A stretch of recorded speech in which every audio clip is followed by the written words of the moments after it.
Atenção, que a gente recebeu uma denúncia de uma proteção instalada ao redor de postes ali na Avenida Assis Chateaubriand, bem perto da ponte de Val do Suruagi. Essa estrutura aqui, ó, de ferro, tá vendo, ó? Do lado dos postes. Aí teve uma pessoa que mandou essa foto para cá e perguntou se isso era certo. Essa proteção aí, gente, ela é irregular e traz risco para os motoristas. Vamos entender sobre esse assunto agora com a repórter Mônica Hermírio, ela que está ao lado de um especialista em trânsito que vai explicar por que razão essas proteções são irregulares. Mônica. Pois é, Bia. A gente vai conversar com o Antônio Monteiro, ele que é especialista em educação de trânsito, que vai explicar para a gente o que é que deveria, estar naquele local. A gente foi lá conferir de pertinho, fizemos novas imagens e a impressão que dá é que seria um pedaço de um poste, seria, vamos dizer assim, bem popularmente dizendo, um cotoco de poste protegendo um poste. Mas ele vai explicar para a gente a forma correta, se o que fizeram, o porquê fizeram. Quem vai explicar para a gente é o especialista Antônio. Boa noite, obrigado por nos receber. É basicamente isso, um pedaço de poste para proteger outro poste. Isso está irregular? Por que seria irregular? Boa noite. Boa noite, Mônica. Boa noite, Bia. Boa noite, alagoanos. Tem dois dispositivos que eles são muito claros na legislação que falam sobre isso, que é o Manual de Dispositivos Auxiliares, que diz quais são os elementos que podem ser utilizados na via pública. Lembrar que a calçada faz parte da via pública. E tem a norma brasileira da BNT 15486, que também define essa situação. Mas basicamente, para ficar mais fácil de entender, o elemento ali, ele deveria proteger, no caso de uma colisão.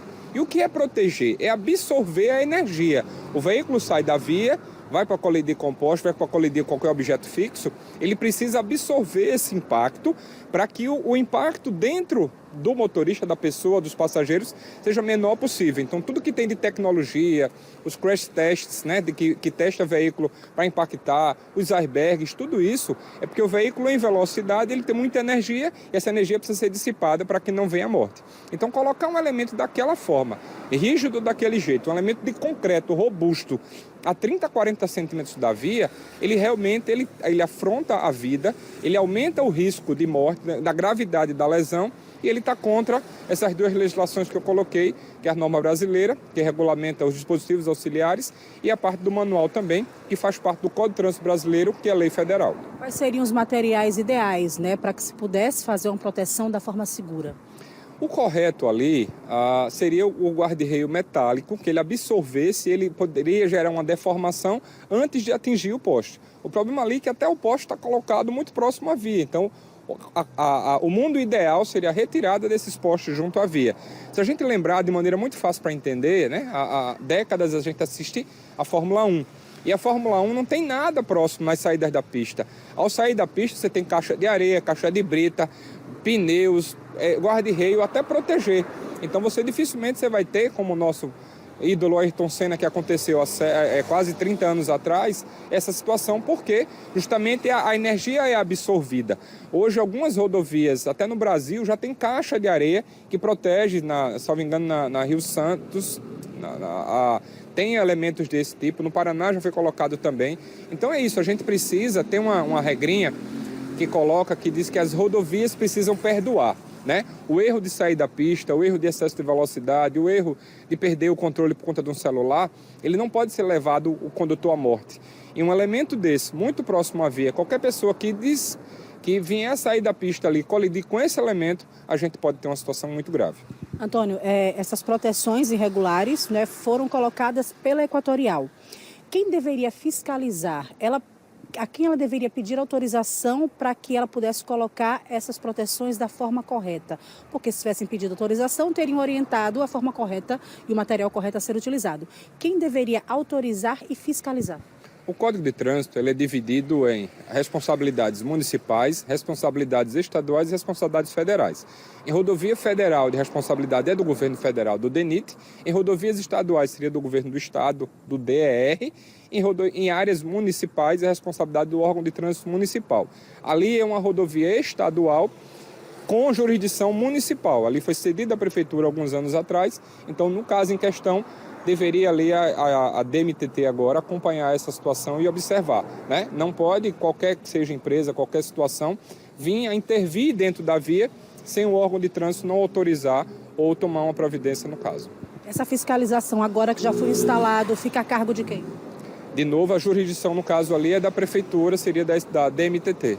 Ok, obrigado pelas informações. Eu conversei com o Antônio Monteiro, ele que é especialista em educação de trânsito, e em nota a Equatorial informou, a Equatorial Alagoas esclareceu que a instalação das barreiras de proteção tem como principal objetivo reduzir o impacto das colisões de veículos automotores com postes de rede elétrica.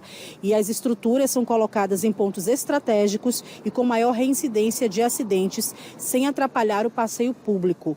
A nota ainda diz que a distribuição ressalta que no ano de 2023 foram registradas mais de 300 ocorrências dessa natureza, e quando o acidente envolve postes de energia, além dos riscos de choque elétrico e fatalidade para condutores, passageiros e até pedestres, e que a maioria dessas ocorrências também prejudicam os consumidores, que podem ser afetados com a energia interrompida. Na nota, a Equatorial não falou sobre as autorizações a quem se reportou, apenas o porquê dela ter colocado essas proteções, mesmo que de forma irregular. E também não cita da ciência de que essas proteções seriam de forma irregular.